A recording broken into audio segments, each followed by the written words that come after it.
How's it going, guys? Welcome back. So, Blu Ray update. That's what I'm going to be doing here. I've got a stack of movies here. I'm going to kind of show you what I've picked up recently. I forgot that I was doing these. I used to do videos where I would kind of show my most recent pickups, and I was like, man, it's been a while since I made a video, so what can I do a video on? And I was like, oh yeah, I can do Blu Ray updates. I forgot I was doing that. So today I'm going to be going through my most recent pickups. I've been buying from all over the place. Amazon, I've got a couple of boutique items here. So yeah, without further ado, guys, let's get into it. So let's just go ahead and get into these.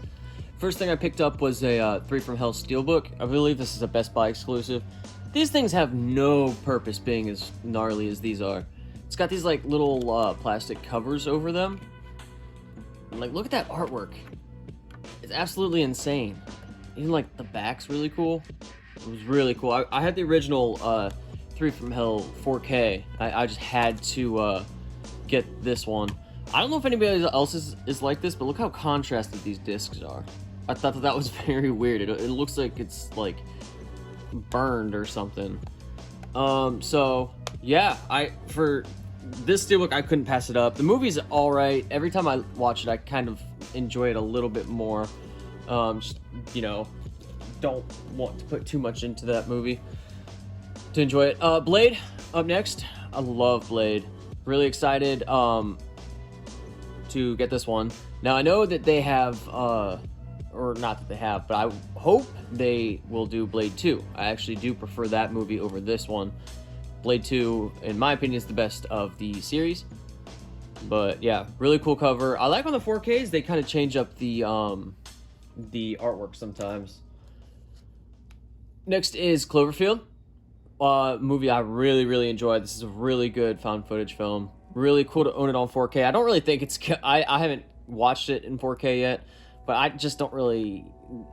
I can't imagine how it would look better, you know, because it's found footage. It's supposed to look grainy. It's supposed to look a little shitty. It's kind of steel. But yeah, really excited to pick that one up. And then the next three are kind of together, or in the same universe, so to speak.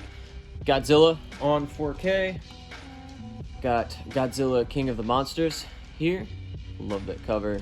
All these, not all these, but a lot of 4Ks have like that glossy slip cover. It just looks really nice. And then Godzilla vs. Kong. I really enjoyed this one for what it was. You know, you just can't really go into a lot of these movies with too high of hopes or whatever, but really enjoyed that one. And then continuing on the 4K train here, got Halloween Kills. I like this one a lot more than most people. I don't know what people really want out of sequels. Well, they probably don't want the sequels to exist in the first place. That's the problem. But this is just a dumb slasher movie. You know, it's got like just non-stop action, non-stop kills. The evil dies tonight. That's really played out. Even watching the movie, I'm like, this shit is so cringe. But yeah, other than that, it's just I don't know, man. It's a slasher movie. You know, people. I don't know what else you could kind of hope for when it comes to a Halloween movie, you know, especially when it's like, what, 13th film in the franchise or whatever. Up next, I picked up The Scream on 4K. Now, it's cool. I noticed with the artwork, a couple of things they did a little bit differently as opposed to kind of this cover originally. Lips are red, and then you got little ghost face in the eyes. I'm not sure why necessarily they did those little details, but whatever, man. Cool. Really happy to own this movie. Loved the new one. Absolutely loved it. My girlfriend and I rewatched all of these before the new one came out. It kind of really made me appreciate the franchise all over again. It was really nice to revisit all of those movies. Had to pick this one up on 4K. Hoping they kind of release the new ones on 4K as well. That'd be nice. And then now we just all Blu-rays, baby. So got 31. Now, the exact same thing as the 3 from Hell Steelbook, where it's got that plastic cover. Really cool. It goes from the good guys there to the bad guys. Really neat. Artwork is just gnarly. Doomhead Richard Brake obviously makes this movie. Just gorgeous, man. Again, this was a film I had already owned previously as well. And then I saw this, and these were only like, I think like 10 or 15 bucks, you know? I think the, I think this one was, yeah, 12 or 13 bucks. I was like, man, you know, got to pick that up. All right, Sleeper Time, 13 Sins. I knew nothing about this one. I picked it up for $5, I think. Absolutely amazing. I learned it's a Blumhouse film, and yeah, not the biggest Blumhouse film fan, which is funny because I was just talking about how much I enjoyed Halloween Kills. But typically, it seems like dumbed down horror for to be released theatrically. But 13 Sins, man, so cool. Really recommend this one. It's about a guy who's kind of down on his luck, and then he gets this call to, and every time he kind of commits an act of whatever they say, so it's like, hey, burn this thing, or hey, do that thing, and they'll give you money, and then you have 13 challenges, and then once you complete all the challenges, like the total amount of money goes to like $5.7 million.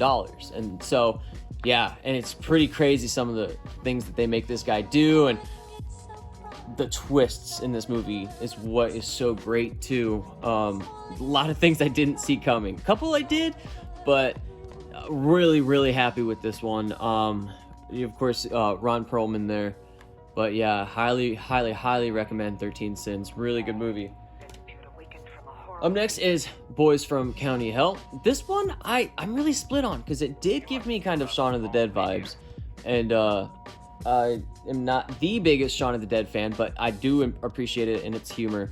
The humor is kind of the same here. It's kind of really dark, just kind of a very interesting humor to it, but it's very bland, kind of, honestly. There's some great moments and some great creature effects, but I mean, it just kind of takes a little while to get to those, but I enjoyed it enough to keep it in the collection. Of course, released by RLJ Entertainment. I've actually got several more in this stack. They've been coming out with great things lately. So yeah, I believe this is, Shudder exclusive, so yep. Up next is Cannibal Man. This is a movie I didn't hear too many good things about, so I went in with low expectations and really enjoyed it. I wrote a review on this one on my Instagram page if you guys want to check that out. Yeah, just kind of a Spanish slasher, if you want to call it that. Lot of fun. Fun. This guy just kind of just keeps like worsening his life. Like he just keeps just killing people, and he's like, oh, how do I get out of this now? It's kind of funny, honestly, but really good. A lot more than I was expecting. So yeah, really happy with the way that this one turned out. Really happy to have it in the collection. Those Severin films. Dead Mind. Okay, let's talk about this one real quick. So not a lot of people know about this one. I had no idea what this movie was about. And looking at that movie, you kind of think it's just, cheapy. Look at that cover. It just doesn't look like it would be great. I call this film a poor man's version of The Descent meets Overlord. And I mean poor man's version in the best way possible. These people get stuck in a mine, and there is like World War II experiments that took place in that mine, and so there's just all these like kind of mutated people that look not like the creatures from Descent, but they're just pale bastards running around. They're honestly great creature effects, great gore, shockingly good.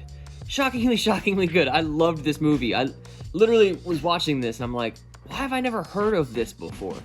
And of course you've got Joe Taslim, who is an Indonesian actor who's been in The Night Comes For Us, The Raid, most recently played Sub-Zero in Mortal Kombat. So really love having him in this movie. And dude, there's samurai in the mine too. It's just cheese, and it's in the best way possible. Highly recommend this one. I wish someone would have recommended this one to me. I mean, it is so good. So yeah, if you guys want to check this out, I believe it's streaming on Tubi. So take my recommendations with a grain of salt, because I'm just so jaded by watching god-awful movies all the time. So like whenever I find something that's like not a piece of shit, I just get super excited about it. So yeah, Dead Mind, not a piece of shit. Next is Don't Breathe 2. Another film I didn't really have high hopes for. I didn't really enjoy the first one too much. So check this one out, and I really enjoyed it. It's just kind of I'm not gonna say slasher, but it has more slasher tendencies than the first one. which can be good to some people, bad to some people. Great for Slashincaptain. Love me some slashers. Some really good gore in this one too. Dude's just wrecking people the entire time. So, Don't Breathe 2. Shockingly, I really enjoyed it. I believe it was probably in my top like 15, top 20 of last year. Another film that was really good from last year was Escape Room Tournament of Champions.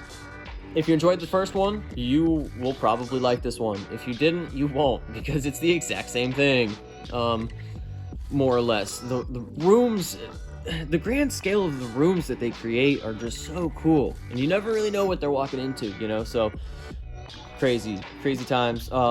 It's movies for pretty much people that don't want to use their brain, and I don't guilty. I don't really like too complex of movies sometimes. You know, sometimes you just want watch people just get murked in these escape rooms. But yeah, good time. I enjoyed that a lot more than I thought I would. Again, I go into movies with low expectations because I've been burnt so many times before. So whenever I enjoy a movie, I'm like, hell yeah. I'll go ahead and put these two at the same time. Ghostbusters 1 and 2, finally picked up the Steelbooks. Didn't own these movies. Actually never even saw them before picking these up, believe it or not. These were first time watches for me. First Ghostbusters, fantastic. Obviously, classic. You don't need me to tell you that, but I love that artwork. Dan Mumford, I believe. He's done a lot of work. Album artwork cover for musicians, movie covers. He's done a lot of stuff. Ghostbusters 2, I don't know, man. It just didn't pull me in. It didn't have kind of the charm of the original. I enjoyed it, for what it was, but, it's not as high up on that one as the first one. A lot of people would be remiss to call these horror movies, but, anything that kind of has any form of horror element, which these do definitely have some horror elements within them, especially kind of the first one. Just put them in the collection and don't think too much about it. That's my mantra to myself. Love and Monsters, another movie that really blew me away. It's got a lot of heart, it's a lot of fun, great acting. Dylan O'Brien's really good. I would say up-and-coming actor, but he's already kind of been on the scene for a little bit. Yeah, just a good time. Post-apocalyptic film. Dude braves the elements for his love. You know, how romantic. Oh, God, the majorettes. Holy shit. Now, I'm kind of running low on 80s slashers that I haven't seen. So I blind bought this one.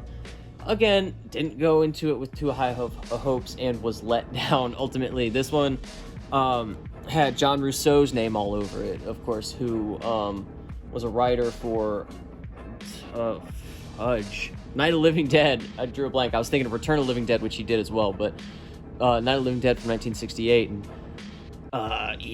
this one is bad.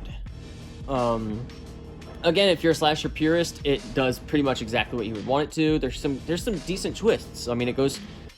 The best way I can explain this one is it's a slasher film for like the first 3 or 4 kills, and then it turns into a Rambo movie, which again sounds wild, sounds crazy. I know, but watch it and then you'll know exactly what I'm talking about. Just majorettes getting killed.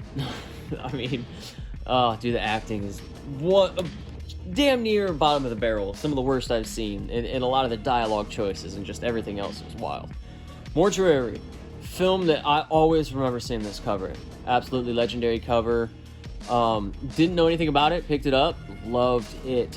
I didn't realize how good this was. I heard a lot of bad things, so, I didn't know what to expect, but Bill Paxton, great in this movie. Wacky goofball. Loved this one so much, and it's really cool. This one comes with a mini poster and a magnet, I think. Yeah, a magnet. Really cool. Really happy to pick this one up. Really happy to watch this for the first time, and I really enjoyed it. Really cool, kind of VHS style slipcover on that as well. Up next is My Soul to Take, one of the last Wes Craven films. This one has such good promise. I love kind of the idea. It's just kind of a straightforward slasher, honestly, is what it boils down to. Acting's decent. It's just kind of the execution was not too hot. It's just not great. But you know, the idea was there. You know, the idea was there for this one, but not the best. Pride and Prejudice and Zombies, one that I held off on for a long time. I actually picked this up just the other day, decided to give it a shot for like $5 or so, watched it, and really enjoyed it. It was actually directed by Burr Steers, who was the guy from Intruder in 1989, who got his like face smashed in the box compressor. Yeah, that dude directed this movie, so it's kind of crazy. But Lily James, absolutely fantastic. I love her and everything she does. Really decent, actually. I was, you know, I heard actually a lot of good things about this one. I was like, you know, just the time period and Pride and Prejudice, and it's just kind of not my thing. And it's like, you know, just why not? And just was thoroughly impressed with this one. Really enjoyed it. Some great looking effects. The zombies look really neat in this one. Really good story. Really enjoyed it. I'd recommend that one. Really good. Next is Prisoners of Ghostland, another RLJ Entertainment release. This one I had such high hopes for. The style of this is absolutely gorgeous. The set design, it was beautiful. Everything looks so good in this movie, but it has some of the most odd dialogue choices I think I've ever seen or heard, and a lot of it just doesn't really make any sense. And again, that's probably the point, and I love that wacky, you know, doesn't have to make sense kind of ideals, but I don't know, I just was not the biggest fan of this one, especially with all the hype that it got. But yeah, I enjoyed it for what it was.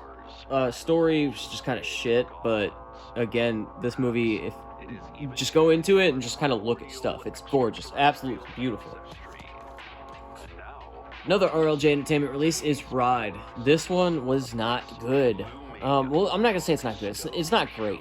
I enjoyed it for what it was. This guy picks up two people in like a Lyft or an Uber situation, and the one guy's really crazy and makes him and the girl just kind of do a lot of things. There's Bella Thorne in there. The direction there's not a lot of payoff. It's the story, there's a lot of things that don't make sense. It's only like an hour and 16 minutes, interestingly enough, and even at that I was still a little bored with it. I stuck into this for a long time. I was enjoying it for a long time, and I was just kind of like waiting for something serious to happen, and fortunately that time never came. So kind of a stinker, but you know, what can you do?